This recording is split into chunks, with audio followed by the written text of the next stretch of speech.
sahabat Cyber, hari ini ada update terbaru. Jangan lupa untuk mengupdate aplikasi Anda ya, yang akan memberikan sebuah fungsi pembagian dompet, saldo belum diverifikasi dan saldo telah terverifikasi. Akan tetapi disinilah sumber masalahnya, ada sedikit problema. Apakah problema itu? Simak video ini hingga selesai.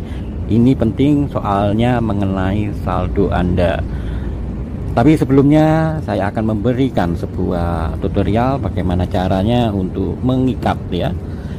Lihat di layar bawah ini terlihat untuk pengguna yang telah menyelesaikan KYC dan menambahkan alamat dompet sebelum TGE 25% dari token dapat diklaim di sini. Oke, Anda yang sudah mendapatkan KYC dan mengikatkan dompet, Anda bisa mengklaim 25% ini. Caranya bagaimana mengklaimnya? Oke, saya klik saja di sini. Ya, kita masuk. Nah, inilah. Nanti ada jadwal rilis Omega Anda. Jika Anda berpartisipasi dalam Speed Privat Public Ground, Anda dapat mengklaim token Omega yang Anda beli di halaman ini ya, di halaman ini ya. Dan inilah untuk jadwalnya, putaran pribadi dan benih putaran publik. Oke, yang kita bicarakan adalah mengenai pengikatan dompet. Ini perlu Anda ikat ya, yang Anda mengikat ke dompet yang lain seperti di Metamask, OKX ya. Anda perlu di sini ya. Kita coba lihat, kita hubungkan dompet. Nah, di sini kita hubungkan dompet. Ya, di sini ada pilihan teman-teman. Ada hubungan ke dompet OKX dan Metamask. Nah, kemarin saya melakukan di Metamask ya. Oke, saya klik di Metamask karena saya pakai dompet testnet kemarin.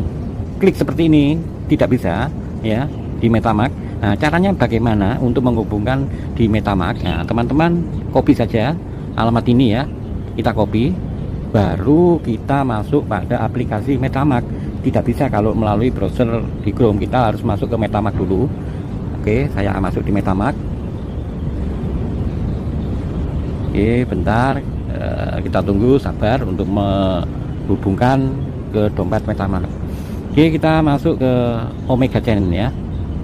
Saya masuk di Omega Chain ini, jaringan Omega Chain. Yang kemarin Omega Testnet saya rubah sendiri di tulisannya Testnet dengan Chain ya, itu aja. Kita masuk ke browsernya. Oke, kita masuk ke browser ini. Oke, kita tambahkan browser baru ya. Oke, tambahkan browser baru, kita masuk. Nah, di sini akan saya kopikan tadi klaim di sini. Nah, ini klaim Omega Teknologi ya. Bentar, kita masuk. Oke, nah di sini baru. Oke, jika seperti ini kita tinggal tekan saja garis 3 kanan atas ini ya. Kita tekan. Nah, di sini kan ada connect wallet. Nah, kita konekkan saja connect wallet. Nah, baru kita tekan Metamask ya. Nah, di sini baru bisa terhubung ya. Nah, kita lihat, kita hubungkan langsung. Ini ada tulisan hubungkan. Oke, itu kita hubungkan. Nah, ini sudah terkonek ya. Nah, ini sudah terkonek. Kita lihat di sini. Nah, belum mulai. Nanti kalau sudah waktunya, tanggalnya sudah masuk, setelah untuk giliran untuk orang-orang mining, di sini akan mendapatkan giliran untuk mengklaim. Oke. Ini belum ada gilirannya karena kayaknya seperti yang melakukan pembelian terlebih dulu dilakukan klaim untuk pertambangan gratis, menunggu jadwal berikutnya ya. Oke.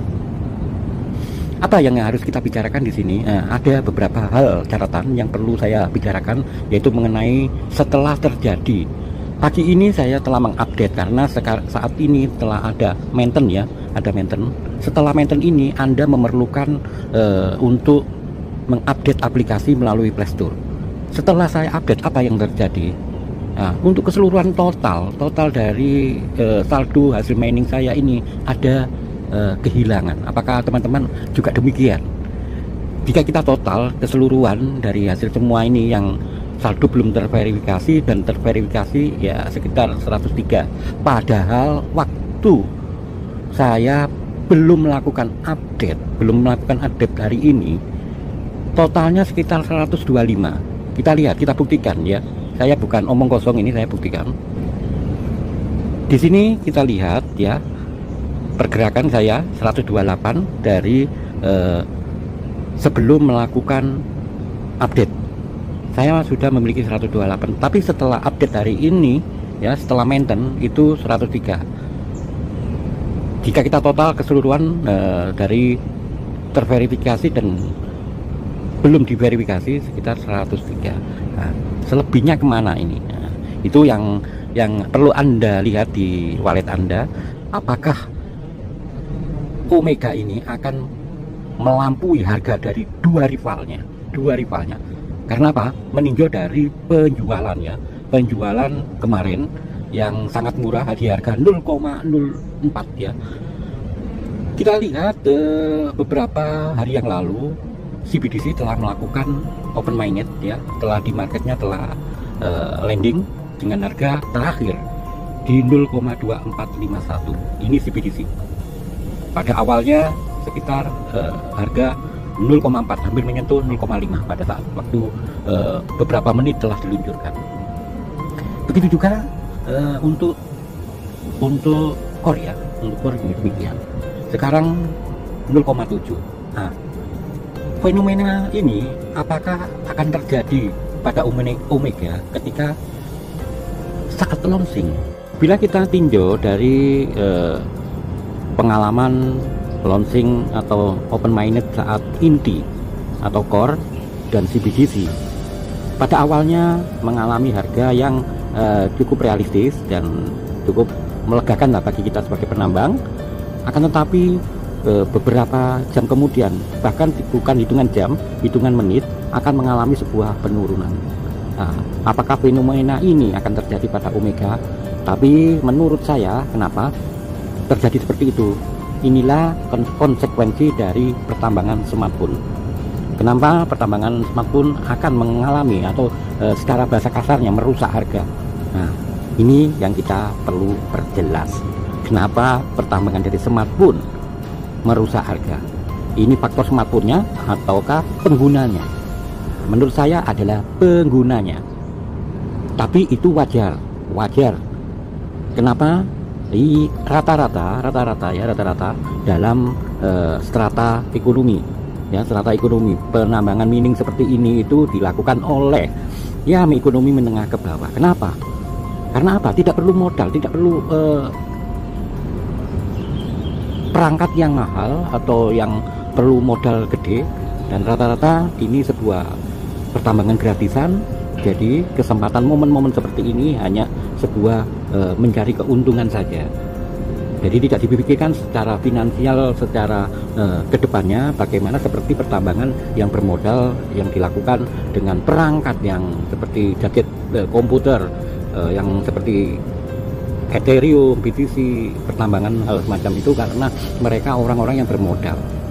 Jadi untuk tingkat wawasan dan mengenai pengetahuan akan keuangan, perkembangan kedepannya bagaimana, itu dipikirkan dalam segala tindakan, dan mereka juga memenuhi kebutuhan telah tercukupi. Rata-rata juga tidak perlu makan hari ini, akan tetapi jika pengguna smartphone itu lain strata ekonominya. Kadang-kadang seperti saya sendiri juga gitu.